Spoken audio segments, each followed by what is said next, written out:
My father uninvited me from my sister's wedding. He said there weren't enough seats and said I'd be uncomfortable around all those fancy people with their multiple forks. Then he found out I owned every single vendor for that wedding. The venue. The caterers. The florist. The DJ. Everything. And that's when his panic calls started flooding my phone. I'm Jake, I'm 29 years old, and this is the story of how my family treated me like a failure for 7 years, while I was quietly building a $1 million media empire right under their noses. Grab some popcorn, because this one's wild. I was sitting in my home studio editing footage when my phone rang. It was my dad, Richard. I should have known something was wrong because he never calls me. Ever. Jake. His voice had that clipped, annoyed tone he always used with me. We need to talk about your sister's wedding. My sister Madison was getting engaged to this great guy named Tyler about 6 months ago. I'd been excited, you know? Finally something positive in our family. I'd already bought my plane ticket, $750, non-refundable, and I'd spent weeks working on a speech. What about it? I asked. There aren't enough seats for everyone. We had to make some cuts, and unfortunately, you're one of them. You understand, right? I just sat there. Speechless. Dad, I already bought my ticket. It was $750, and it's... Jake. He cut me off like I was a child. This is a formal event. There will be important people there. Madison's colleagues from her corporate job. CEOs. Executives. We know large crowds make you anxious. Dad, I'm 29 years old. I'm not. Look, just eat something before you call us back, okay? You always get cranky when you're hungry. And he hung up. Just like that. Click. I sat there staring at my phone, this cold feeling spreading through my chest. See, I dropped out of film school 7 years ago, and my family never let me forget it. To them, I was still that awkward kid who couldn't handle life. The disappointment. The one who didn't measure up. They had no idea what I'd actually built. About an hour later, my phone rang again. Unknown number. Mr. Jake? This is Sophie from Elegant Affairs Wedding Planning. I'm calling about your sister's wedding next month. My stomach dropped. What about it? Your family contacted us about some changes to the arrangements. She paused. They've removed you completely from the guest list. Yeah, I know. My jaw was clenched so tight it hurt. But there's something else. Sophie's voice got quieter. They've also requested that we keep your $55,000 payment for the videography package. Your mother said the family had already allocated those funds for other wedding expenses. Wait. What? I'd insisted on paying for the videography as my gift to Madison. 55 grand. That was my way of showing her I cared, that I wanted to make her day special. And they just took it? Spent it without even telling me? My hands started shaking, but not from sadness. From rage. Sophie, I need to ask you something, I said, my voice deadly calm now. What venue is this wedding at? The Grandview Estate downtown. Why? And who owns that property? I heard papers shuffling. It's listed under Vision Media Group. My company. Keep going, I said. The caterer? Sterling Spoon Catering, but I'm not sure why that. She stopped. Her breathing changed. Wait. That's also Vision Media Group. What about the florist? The DJ? The limos? Her voice got smaller with each one. Mr. Jake, are you telling me you own every vendor for this wedding? Every single one. 7 years. 7 years of them thinking I was struggling. 7 years of when are you going to get a real job? 7 years of them treating me like I was playing with expensive cameras as a hobby. Meanwhile, I'd been running Vision Media Group, a production company that created commercials for Nike, Apple, and every major brand you can think of. I owned 3 event venues, had exclusive contracts with the best wedding vendors in the state, and was pulling in over $1 million a year. But I never told them. Why would I? They never asked. Sophie, I said quietly. Cancel everything. Every contract. Every reservation. Send my parents an itemized bill showing them what their actual budget should cover without my $55,000. They can keep that deposit since they already spent it. But everything else? Done. But sir, the wedding is in 4 weeks. There are 150 guests. Then they better start making calls. I hung up. About 30 seconds after I hung up with Sophie, my phone lit up with a text from my mom, Patricia. Mom, Jake, we made a decision for the best. The wedding has a strict dress code and formal etiquette. We know how difficult those situations are for you. When you get a real job someday, you'll understand these choices. Please don't contact Madison about this. I stared at that text. Real job. After everything I'd built. I typed back, understood. Good luck with the vendors. Then I muted my family's numbers and went back to work. I had actual clients to deal with. Nike wanted revisions on their new campaign by tomorrow, and I wasn't about to let my family drama interfere with my business. Over the next hour, my phone exploded. I'm talking dozens of calls. Mom. Dad. Madison. All of them back to back, over and over. I let every single one go to voicemail. Finally, on his 6th call, I picked up. Jake. My dad was screaming. Like, actually screaming. Every vendor just canceled. The venue, the caterers, the florist, everyone. There's been some catastrophic mistake. No mistake, Dad. What are you talking about? This is impossible. You make little videos. You can barely afford. I make commercials for Nike, Dad.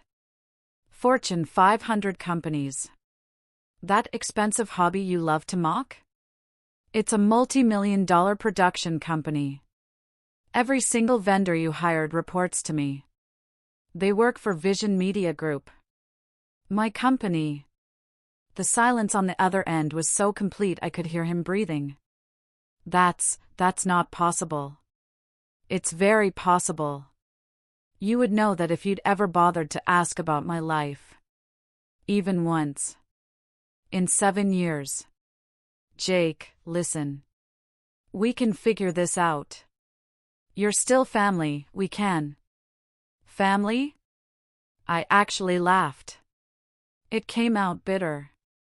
You were worried an hour ago that I couldn't handle multiple forks. You took $55,000 from me without asking. You uninvited me from my own sister's wedding. That's not family, Dad. That's disrespect. You're being too sensitive. We only wanted the best for. No. You wanted a wedding you couldn't afford. And now you're going to have to figure it out without my company's help. I hung up. 2 minutes later, my phone rang again. Madison. I almost didn't answer. But something made me pick up. Jake. Her voice was tiny. Broken. She was crying so hard she could barely speak. Madison? What's happening? Mom and Dad are screaming at each other. The venue called me directly. They said everything's canceled. She was hyperventilating between words. I don't understand what's going on. My anger cracked a little. Did you know they uninvited me?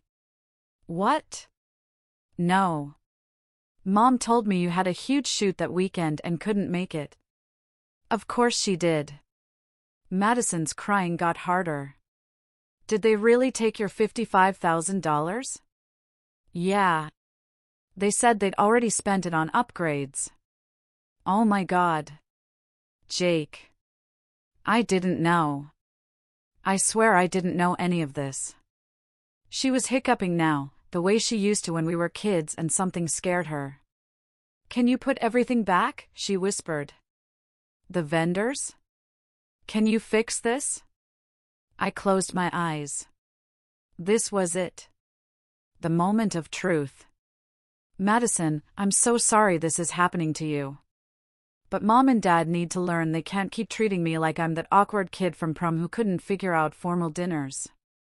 7 years of this. 7 years of them acting like I'm a failure. But this is my wedding, she said, her voice breaking completely. And that hit me like a punch to the gut. Because she was right. This wasn't her fault. None of it was. I sat there in my studio for hours after hanging up with Madison. Just staring at my equipment.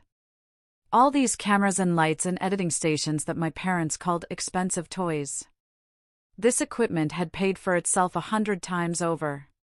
It had built an empire they didn't even know existed. And here I was using it as leverage in a family war I never wanted to fight. Around midnight, I finally listened to my dad's voicemails. All 8 of them. The first ones were angry. Accusatory. How dare I do this? I was being childish, I was ridiculous. By the 4th message, his tone changed to panic. They'd already spent so much money, it would be impossible to find new vendors this close to the wedding. The 8th one said we could talk about this like adults because we're family and family works things out.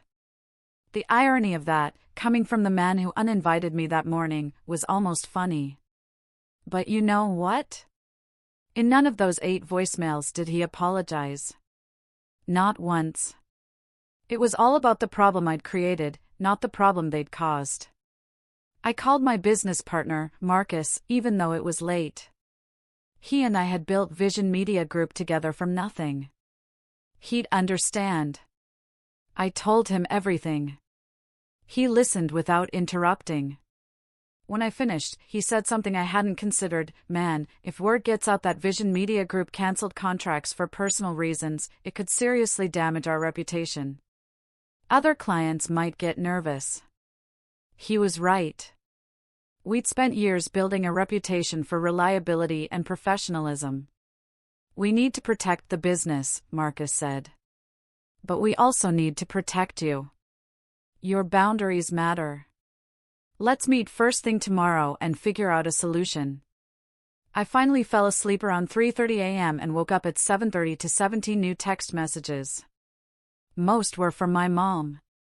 I watched her tactics change from message to message. First angry, calling me selfish and dramatic. Then guilt-tripping, saying I was ruining Madison's happiness. Finally claiming I was being cruel over hurt feelings, that this wasn't who they raised me to be, that families don't treat each other like this. The irony almost made me laugh out loud. Marcus and I met at our office that morning with our lawyer, David. He laid out all the vendor contracts on the conference room table. Legally, you have every right to cancel, David said. Vision Media Group owns these contracts. But he pulled out a calculator. Some of these contracts have penalty clauses. If we pull out, we're looking at about $18,000 in fees and lost deposits that Vision Media Group would have to cover. On top of the $55,000 your parents already spent. I hadn't thought about that. David also warned me about the optics. If you choose to reinstate the vendors, we need documentation separating this situation from normal business operations. We should create a written policy about conflicts of interest and contracts with family members. Made sense. While we were still in the meeting, my phone buzzed. Tyler, Madison's fiancé. I actually liked Tyler. He'd always been cool to me, never bought into my parents' narrative about me being a failure. I stepped out to take the call. "Hey man," Tyler said. His voice was calm. "Steady. Can we meet for coffee this afternoon? Just you and me. Talk about what's going on." "Yeah," I said. "Yeah, okay." We met at 3:30 at this coffee shop near my studio. Tyler looked exhausted but composed. "Look," he said once we sat down. "I get why you're pissed. What your parents did was messed up. The uninviting, the money, all of it." I nodded. "But Madison's caught in the middle of something she didn't cause. And honestly, my family and I never wanted this huge expensive wedding anyway. Madison's been stressed about it for months trying to make your parents happy." That surprised me. Tyler leaned forward. "What if we scaled everything back? Smaller guest list, simpler venue, more intimate. Would you consider helping us then? Not for your parents. For Madison." I sat back, thinking. "I'd need my parents to actually acknowledge what they did wrong," I said. "Not just apologize to make this go away. Really acknowledge it." "Fair," Tyler said. "What if we got a mediator? Professional. Someone who could help facilitate a real conversation." David recommended a mediator named Dr. Sharon Chin. She was expensive but supposedly excellent at family conflict resolution. I sent an email to everyone, Madison, Tyler, my parents, Marcus, and David, proposing mediation. I kept it short and clear. We needed to have a real conversation about what happened and how to move forward. We needed professional help to do it right. Tyler responded within 5 minutes saying he and Madison were in. My parents took 6 hours. My mom finally replied saying this seemed excessive for a family disagreement, but they'd attend if it meant resolving things. She still called it a disagreement, not acknowledging what they'd actually done. Dr. Chin wanted to meet with me alone first. Her office was downtown, modern, glass walls, minimalist furniture. She was probably mid-50s, short gray hair, sharp eyes that seemed to see right through any bullshit. After explaining her process, she asked me what I wanted from mediation. I gave her the standard answer about wanting my parents to see me as an adult and respect my career choices.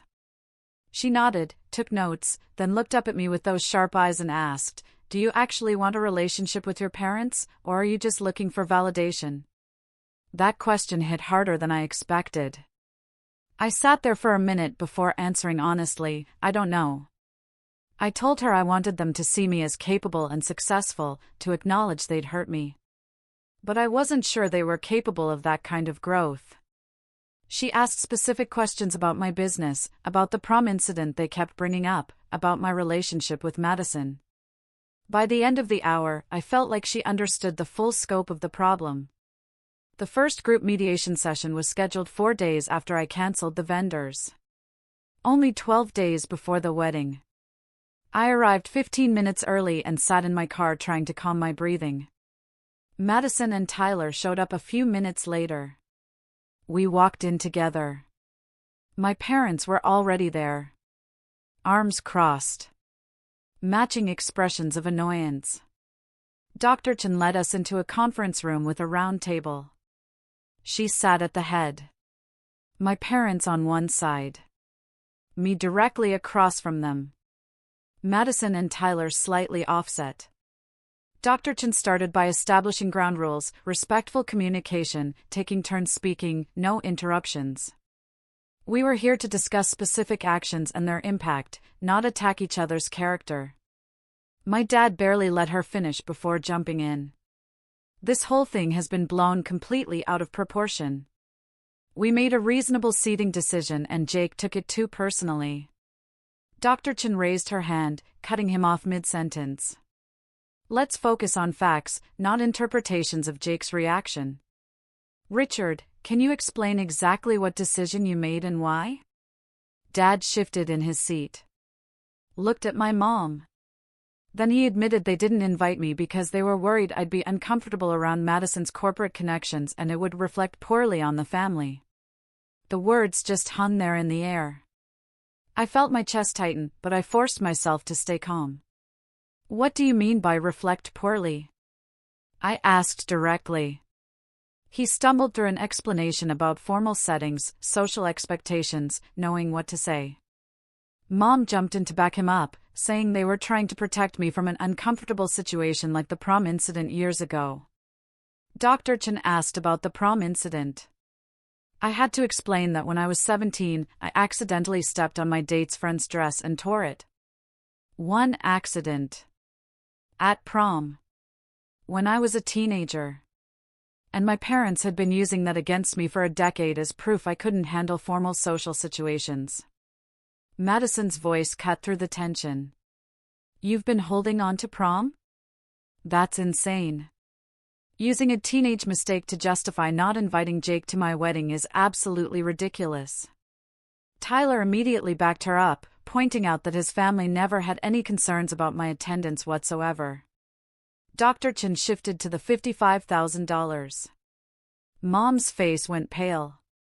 She tried to explain they viewed it as family money contributing to a family event and they'd already allocated those funds to venue upgrades and catering additions.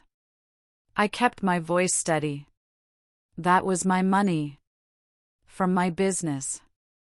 Given as a specific gift for videography. You had no right to redirect it without asking me. Dad got defensive. If you were really successful, you wouldn't miss $55,000. Dr. Chen asked him how he'd feel if someone took $55,000 from him without permission, regardless of his financial status. He had no good answer. The silence stretched out uncomfortably. We spent the next hour dissecting everything. Dr. Chen kept us focused on specific actions rather than character attacks. My parents started admitting some mistakes, but they kept couching everything in their intentions. Dr. Chen shut that down fast. Impact matters more than intent. Your actions hurt Jake regardless of what you meant to accomplish. By the end of the session, nothing was resolved. But Dr. Chen got my parents to commit to a second session and to seriously consider my perspective. She gave us all homework. My parents had to write down exactly what they did that was harmful and what they could have done differently. I had to write down what a workable path forward looked like. The second session came 3 days later. My mom went first with her homework. Several handwritten pages that actually surprised me. She didn't try to soften anything or make excuses.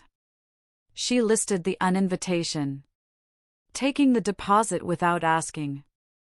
The critical comments about my career. Comparing me to Madison's CEO friends. Constantly bringing up prom like I was still 17.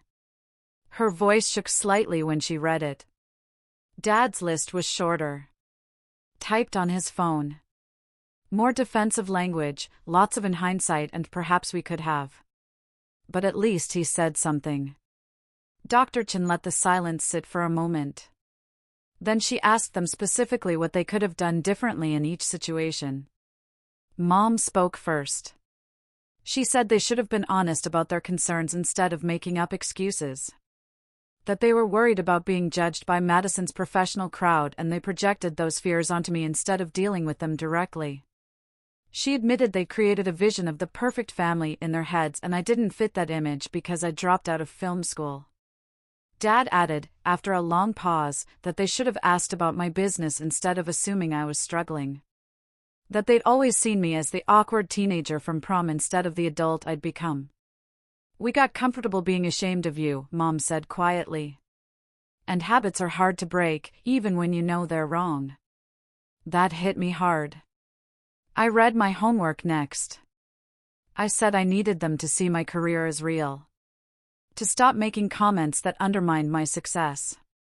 I listed some of my major clients. Nike commercials during primetime sporting events. Apple product launches viewed by millions. Major ad agencies paying 6 figures for my work. I saw the shock on their faces. They really hadn't known. I also explained what the $55,000 meant to me. It wasn't about the money. It was my way of showing Madison I loved her and wanted her day to be special. Having it stolen felt like being erased from the family. Like my contribution didn't matter because I didn't matter. My voice cracked at the end, but I kept going. Madison started crying before I finished. Real, shaking sobs. She apologized for not standing up for me sooner. Said she'd been so focused on keeping the peace that she didn't realize how badly they were treating me. Tyler wrapped his arm around her and spoke directly to my parents. He said they were willing to scale back the wedding significantly if it meant I was included and valued. Madison nodded against his shoulder. She'd never wanted a huge wedding anyway. That had been our parents' vision, not hers. My parents looked like they'd been slapped. We spent the rest of that session working out concrete solutions. David joined by phone to walk us through the repayment plan. We agreed on $55,000 paid back over 2 years, monthly installments of about $1,800 each. A formal promissory note with real consequences if they failed to pay. For the wedding itself, we decided I'd be treated as a full guest. No restrictions. No special accommodations. Just like any other family member. Madison said she wanted me at the head table close to her and Tyler. Mom even suggested I sit between her and Madison so we could all be together. The bigger issue was the vendors. Marcus joined via video to explain the challenges of resetting everything with only 7 days until the wedding. Some vendors had already booked other events after I canceled. Madison surprised everyone. She said she wanted to use this as an opportunity to scale back to the wedding she actually wanted. She and Tyler decided together to cut the guest list from 150 to 80 people. Move from the huge Horizon Estate ballroom to the smaller garden venue on the same property. Focus on close friends and family instead of business acquaintances. This would make the vendor situation much easier and dramatically reduce costs. Tyler immediately backed her up, saying his parents had been stressed about the expense and formality from the beginning. Dr. Chen asked my parents directly if they could accept Madison's decision, even if it went against their vision. The silence stretched forever. Finally, Mom said yes. Quietly but clearly. Dad took longer. His jaw was tight, his expression pained. But he nodded. Over the next 4 days, Marcus and his team worked around the clock restructuring everything. The garden venue was available. We got most of the original vendors back. Had to find substitutes for a few, but nothing major. I met with Sophie to completely recreate the videography package. I told her I wanted to shoot it myself instead of sending one of my regular teams.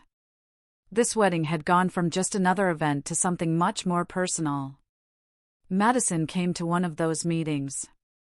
We spent the whole afternoon going over shot lists. She kept saying she couldn't believe I was doing this for her. I kept reminding her this was what I'd planned to do from the beginning, before everything went wrong. 2 days before the wedding, I got a long email from my mom. I read it on my phone before getting out of bed. She wrote about how she and Dad had been so focused on projecting the perfect family image that they'd lost sight of what actually mattered. She admitted they'd seen me as a problem to be managed rather than a son to be loved. She owned up to every mistake, the uninvitation, taking my money, dismissing my career. She said she wanted to do better and hoped I'd give them the chance to prove it. Something in my chest loosened when I read it. Like a knot I'd been carrying for years finally started to unravel. The wedding was beautiful. Intimate. Real. 80 people in that garden venue with natural light filtering through the trees. Madison looked stunning. Tyler cried when she walked down the aisle. I filmed everything. Every moment. My parents holding hands during the vows. Tyler's parents beaming with pride. Madison laughing with pure joy. During his toast, Dad talked about both his children and our successes. He actually mentioned Vision Media Group by name. Said he was proud of Madison's career in finance and proud of me for building a successful production company. It wasn't a full apology for everything. He didn't mention the wedding disaster or the years of dismissing my work. But it was progress. He was publicly claiming me as his successful son instead of pretending I didn't exist. When he finished and everyone applauded, he looked directly at me and raised his glass. Later that evening, Madison pulled me aside. She said seeing me set boundaries showed her she could do the same. That's why she felt strong enough to cut back to the wedding she actually wanted instead of the spectacle our parents were planning. We hugged, and I realized maybe some good had come from this mess after all. Mom approached me as the reception wound down. Asked if we could talk privately. We walked down the garden path, and she told me they'd been holding on to an outdated idea of who I was. Seeing me as the awkward teenager from prom instead of the adult I'd become. She said they wanted to start over with regular dinners where they listened instead of lectured. I told her honestly I was willing to try. But it would take time to rebuild trust. The uninvitation and the deposit weren't isolated incidents. They were part of 7 years of dismissive behavior. She nodded. Said she understood. That she and Dad were committed to ongoing mediation sessions with Dr. Chin. It wasn't a miracle reunion where everything instantly became perfect. But it was a solid foundation for building something better. A week later, I got a notification that $3,000 had been deposited into my business account. First installment of 30. My parents made their first payment without me reminding them. Without David chasing them down. That felt significant. 3 weeks after the wedding, I finished editing the video and brought it to Madison and Tyler's apartment. They sat on their couch and watched the whole thing. By the end, they were both in tears. Madison said it was perfect. That I'd captured the heart of the day and made it beautiful without being fake. A month after the wedding, we had another family dinner, this time at my studio. I gave my parents a tour of everything. The equipment, the editing bays, the small soundstage we used for certain shoots. They kept asking questions about how things worked. I showed them some of my commercial work, including that Nike commercial that ran nationwide during sports broadcasts. Dad kept saying you made this like he couldn't believe his son had created something seen by millions. Mom asked detailed questions about the production process. How many people on set, how long it took to film and edit, how client approval worked. It was strange seeing them genuinely interested in my work after years of dismissing it. They stayed for 4 hours. When they left, Dad shook my hand and said he was impressed. It wasn't everything I'd hoped for from them. But it was more than I'd had before. And you know what? That framed photo from the wedding, the one where we're all smiling together, sits on my studio desk now. A reminder that the respect I fought for was slowly becoming real. And honestly, that's enough. So that's my story. The time my father uninvited me from my sister's wedding without realizing I owned the entire event. Did everything turn out perfect? No. My relationship with my parents is still a work in progress. We still have our moments. Old habits die hard. But we're building something real now. Something based on honesty instead of assumptions and old wounds. And Madison? She's happy. She got the wedding she actually wanted, and we're closer than ever. As for my business? Vision Media Group is thriving. We just signed our biggest contract yet. Turns out those little videos my dad used to mock are doing just fine. If you enjoyed this story, hit that subscribe button and check out more family drama right here on Reddit Family Stories. Trust me, there's plenty more where this came from. Thanks for watching.